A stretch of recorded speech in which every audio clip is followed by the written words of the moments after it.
এই যে চুরেরা চুরি করে বাংলাদেশ থেকে 28 লক্ষ কোটি টাকা বিদেশে পাচার করেছে, আল্লাহ যেন তৌফিক দেন ওদের পেটের ভিতরে হাত ঢুকিয়ে সেই টাকা যেন নিয়ে আসতে পারি। কেউ বের হয়েছেন হাতে কার্ড নিয়ে, তার নাম শেমেলিকা।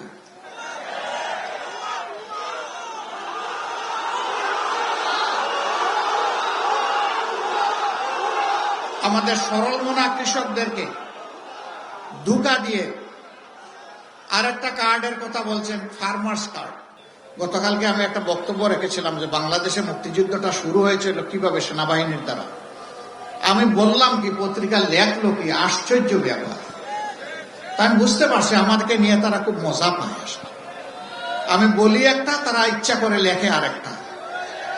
প্রতিবাদ দেয়া হয়েছে এই ছোট্ট করে ছাপবে, ততক্ষণে চরিত্র হননের কাজটা শেষ হয়ে যায়। আমরা অবাক, কেন? মিডিয়া তো জাতির দর্পণ, তবে এটাও ঠিক সব মিডিয়া এটা করে না। এই দুই একজন সমাজটাকে অস্থির করার জন্য, অশান্তিতে ফেলার জন্য দুই একজনই যথেষ্ট। তাদের সকলের প্রতি আমার বিনয়ী অনুরোধ, যা বলবো আপনার পছন্দ হয় ওইটাই প্রকাশ করবেন, প্রচার করবেন।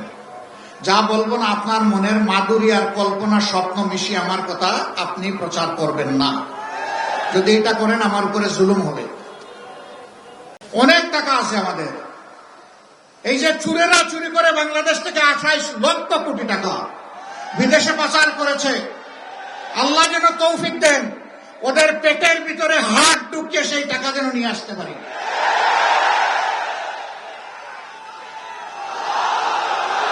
এটা বাংলাদেশের বার্ষিক বাজেটের 4 গুণ।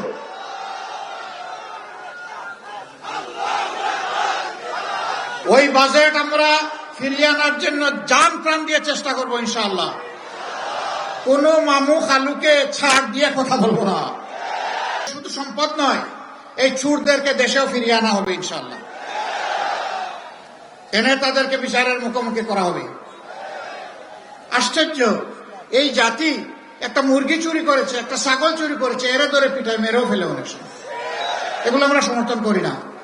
ওই ছোটো চুরে ধরেন কেন? যে পেটের কুদায় আগুন জ্বলে, আগুন নিবাইতে গিয়ে একটু হাত বাড়ায়, ওই বড় চুরদেরকে ধরেন।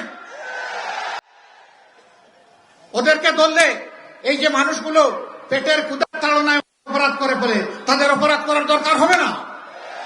ওই আগের 23 বছর আর পরের 54 বছর, এই 77 বছর আমরা দেখেছি। আপনারা সেই পুরোনো রাজনীতি বাংলাদেশে চান? আমাদের যুবক যুবতীরা চায় না, তরুণরা চায় না, এমনকি শিশুরাও চায় না, আমাদের মা বোনেরাও চায় না। করে জনগণের সম্পদ ক্ষমতায় গেলে এরা কি করবে? সারা বাংলাদেশকে কামড় দিয়ে খেয়ে ফেলবে। মা বোনদের ইজ্জতের ধার ধারবে না। আপনারা দেখেছেন এদের নেতারা এখন এই হুঙ্কার দিয়ে বলে, যদি কেউ নেকাব হিজাব করে আসে খুলে ফেলবা, বলে যে কাপড় খুলে নিবা। এরা কি মায়ের সন্তান না? এরা মায়ের ঘর থেকে জন্ম নেয় নাই? এরকম আচরণ যারা করবে এদেরকে মানুষ বলা যায়? আমি তার প্রতিবাদ করি, এখন আমার পিছনে লেগে গেছে। তোমাদের ওই সমস্ত লাগালাগির কোনো পরোয়াই করি না। পরোয়া করি শুধু আল্লাহ তাআলাকে, পরোয়া করি নিজের বিবেককে। বিবেক দিয়ে যেন কারো কোনো ক্ষতি না করি। কেউ বের হয়েছেন হাতে কার্ড নিয়ে, তার নাম শেমেলিকা।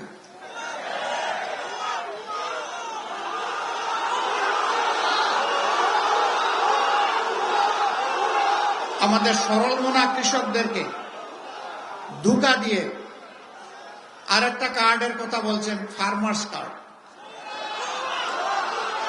এই যারা ফার্মার্স কার্ডের কথা বলছেন, তাদের কোনো এক শাসনামলে কৃষকরা ন্যায্য দামে সার চেয়েছিল, সার পায় নাই, গুলি পেয়েছিল। জনগণ সবাইকে চিনে। আমাদের এই পুড় খাওয়া জনগণকে কেউ যেন বেওকুফ এবং বোকা না ভাবেন।